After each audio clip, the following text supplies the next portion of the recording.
In the Russian capital there was applause at St. Andrew's Anglican Church as the Duke and Duchess of Sussex were declared husband and wife by the Archbishop of Canterbury, Justin Welby. Rev Canon Malcolm Rogers told the Press Association around 200 people of different nationalities, roughly two-thirds of them Russian, were at the church less than a mile from the Kremlin. The talk, Rev Michael Curry, received applause, and people were a bit amused by how congregation looked during the address. He said, "People applauded when the declaration of marriage was made.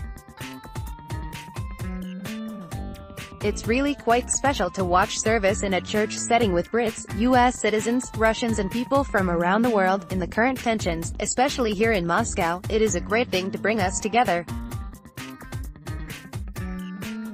Perhaps an example of the power of love spoken about by the preacher, Rev Canon Rogers is the chaplain of St. Andrew's and the Archbishop of Canterbury's Apokryzarios to the Patriarch of Moscow and all Russia. Across the Atlantic, it was an early start for those heading to the British International School of New York for a bash fit for a prince and princess. Their royal wedding viewing party began at 6:30 a.m., but the promise of a ride on a carousel, a chance to pet a royal pony and dance around a maypole meant 300 children and adults had RSVP'd. One of the school's directors, Abigail Greystoke, told the Press Association it was a question of, "How do you bring the fairy tale to New York City?" She said, "We want to bring that fairy tale to life in a modern and interesting way for the children," but admitted, "I haven't dared tally up how much it is costing." Free and open to the public, attendees at the Waterside Plaza in Manhattan were watching the events unfold on big screens. Later a party on the plaza was in store with flowery arranging and crown-making for the children, while a bowler hat-wearing band and a royal steed provided further entertainment. "The thinking was, how do we bring this event to life with the notion of horses and pageantry?" Ms. Greystoke said. "A full-sized horse might have been a bit daunting for the children, so a pony is the closest we can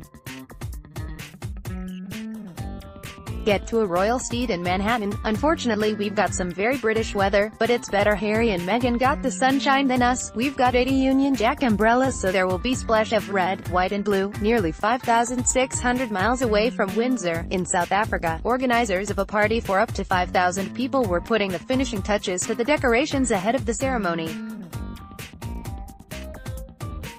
As well as the champagne, there were Union flag cupcakes and even bagpipe players.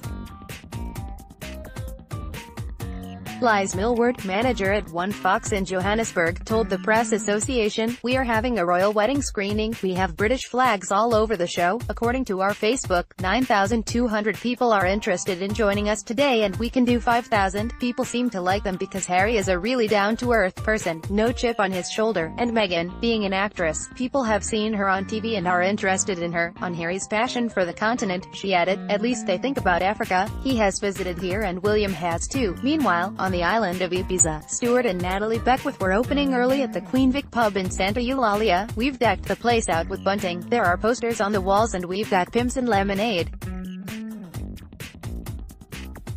We are keeping it British," said Mr. Beckwith. Originally from Northamptonshire, the couple have run the pub for more than 10 years and celebrated William's marriage to Kate in similar fashion 7 years ago. "All the Brits that are over here on holiday love the royal family and they want to watch it and celebrate. We want the Brits to know that even over here we still like to get involved." Nearly 12,000 miles from Windsor Castle, revelers at the Pegasus Arms in Christchurch, New Zealand, had an extravagant evening of celebration ahead of them. "We've got an amazing wedding DJ who will be pumping out some romantic tunes. An awesome New Zealand comedian from Christchurch, Shay Horay. He'll be making an entrance at 8 p.m. dressed as the Queen, with stuffed corgi." Owner Alex Braxton said, "He'll make a wedding speech and judge our best-dressed royal costume competition. We've got a wedding cake and lots of bubbles, and of course we'll be televising the main event."